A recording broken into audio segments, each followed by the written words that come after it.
Mga kamotogong, bali yung isang customer natin, pinapunta ko na lang dito sa bahay para magpalit ng rim.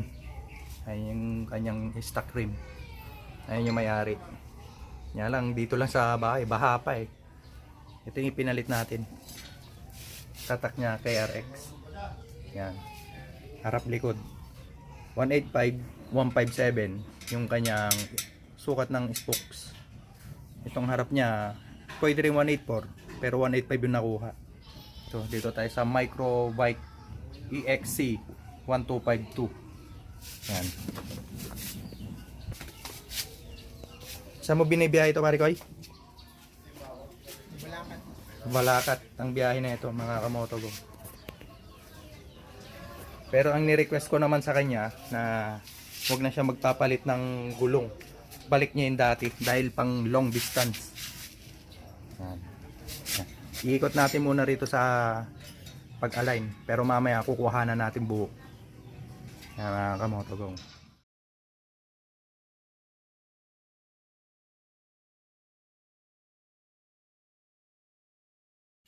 Bali, tatapusin lang natin tong panglikod.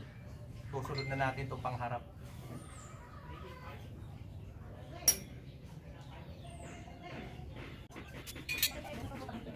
Kasi natin yung kubuhan natin para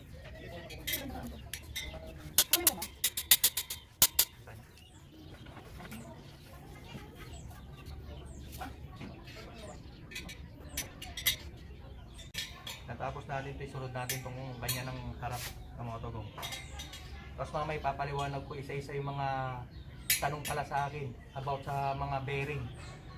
Sasabay ko na rin. Ito, mga bearing nito, Microbike EXC 125, parehong 6301, harap tsaka likod.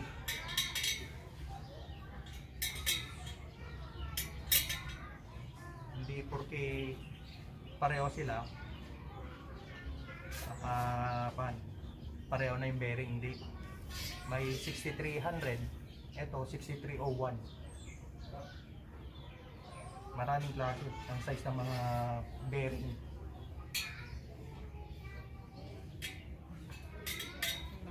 Okay na mga kamotogo, natapos na natin itong likod, sunod natin itong harap. Bale, ito yung harap.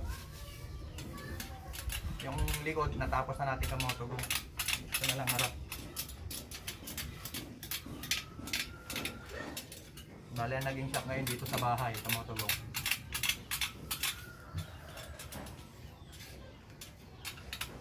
Hindi pa natin pwedeng sagad yung sarili natin, baka tayo mabalikan ulit. Mahirap na.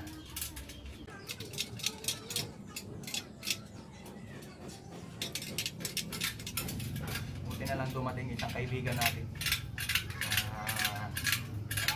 Kahit dito na lang daw sa bahay, willing siya na pahalin yung kanyang service.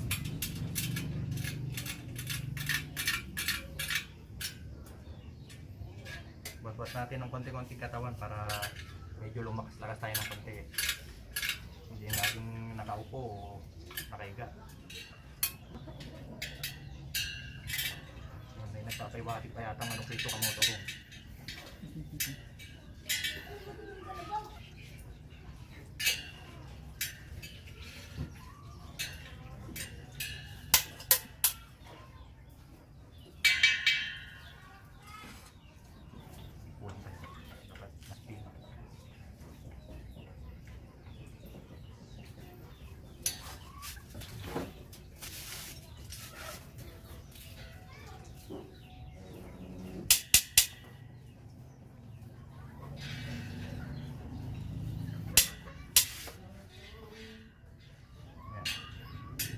Bale, ito na yung pinaka-huli. Kukunin natin na lang yung kanyang wiggle para matapos na natin. Kung mapapansin nyo, meron siyang konting leaking.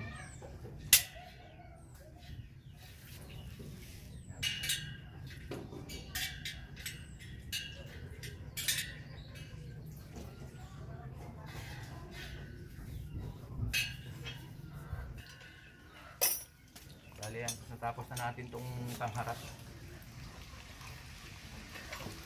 Yan, sa wakas. Tapos din.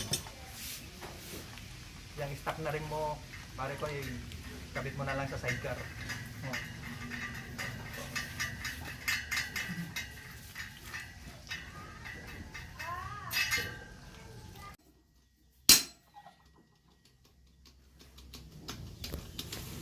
Ito yung impact drive na ginagamit natin para ikita natin kanyang bolt sa disc.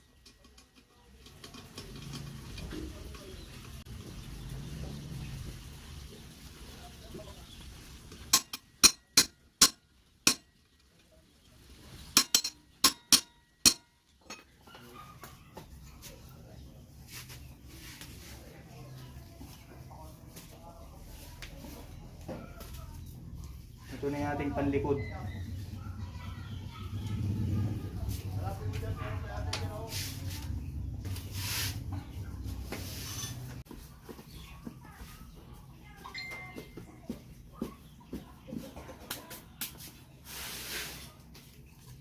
Gagamit tayo ng sabi para di magagasan.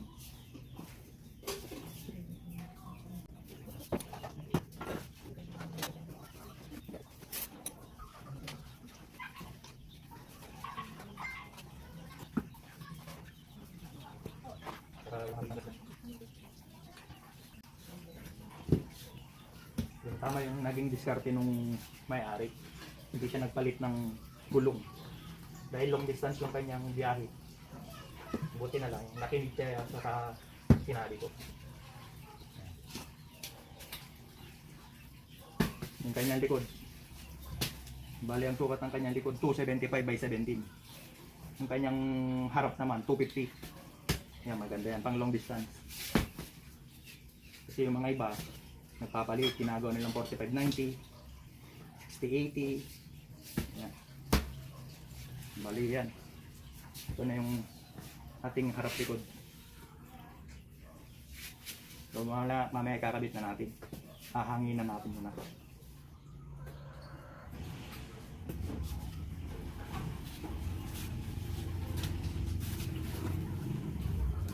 Yan mga kamoto ko, kakabit na natin itong kanyang panglikod. Dahil nahanginan na napahanginan.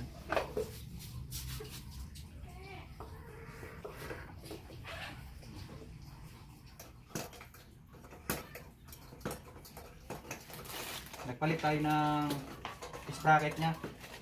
Yung dati niyang sprocket 36 38 38 feet. Ngayon pinalitan natin ng 36 feet. Pero hindi na tayo magbabawas ng kadena dahil sagad naman siya. Mahaba pa itong kadena niya.